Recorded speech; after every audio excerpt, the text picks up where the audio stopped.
Здравейте, стигнахте до тук в подбора на видеа, които подготвихме за вас, така че явно вече сте на сериозната стъпка да изчислите разходите си за предоставяне на стоки или услуги на международно ниво.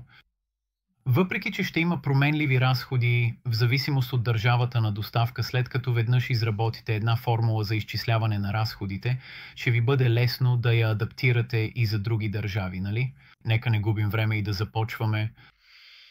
На следващия слайд ще изложим разходните елементи, които трябва да вземете предвид, за да изградите своя профил на разходите за износ. Цената, която определяте, зависи от вашата собствена преценка за характеристиките на конкретния експортен пазар. Обикновено определянето на експортната цена започва с вътрешните разходи. Когато изчислявате разходите, ще трябва да вземете предвид и следните допълнителни разходи: изисквания за допълнително етикетиране и опаковане, транспорт. Ако не носите отговорност за плащането на транспорта, все пак ще трябва да вземете това предвид, за да разберете каква ще бъде крайната цена за крайния купувач. Допълнителна застраховка. Не забравяйте да вземете предвид всеки процент, който не е покрит от застрахователните полици. Допълнителни банкови, финансови и валутни такси, както и правни и преводачески разходи. Сега добавете маржа си. За да видите крайната цена за вносителя, добавете разходите за всички тарифи и нетарифни бариери, ако има такива. За да ви помогне да изчислите тези разходи, има редица онлайн инструменти, предоставени от Международния търговски център, като Market Access Map на ITC. Този инструмент разглежда бариерите пред търговията с държавите, които обмисляте.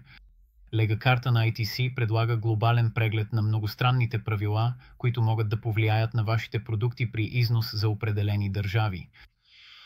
Rules of Origin Facilitator на ITC предоставя глобален ресурс за тарифи, търговски споразумения и правила за произход, създаден със смисъл за малките и средни предприятия. Този инструмент ви позволява само с няколко клика да разберете какви са вносните мита на чуждите пазари за вашия продукт, наличните възможности за спестяване на мита, подробните правила за произход и процедурите по сертифициране.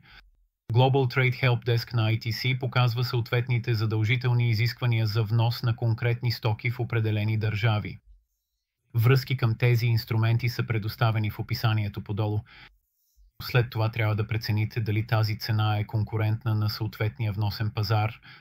В края на този процес се надяваме, че ще имате яснота относно разходите и ценообразуването и че наистина можете да бъдете конкурентоспособни на избраните от вас пазари. Желаем ви късмет във всичко. Благодарим ви, че гледахте. Ако желаете да се свържете директно с нас, не се колебайте да го направите. Нашия уебсайт и моят имейл адрес са на този слайд и в описанието подолу. Ако това видео ви беше полезно, моля, харесайте го и се абонирайте за нашия канал, за да получавате още съвети за развитие на вашия потенциал в международната търговия. Просто кликнете върху линка за абонамент на екрана, не струва нищо. Ако смятате, че някой, когото познавате, би се заинтересувал, моля, споделете този линк с него. Ако сте готови за следващата стъпка, вижте следващото видео в плейлиста. То е свързано точно тук.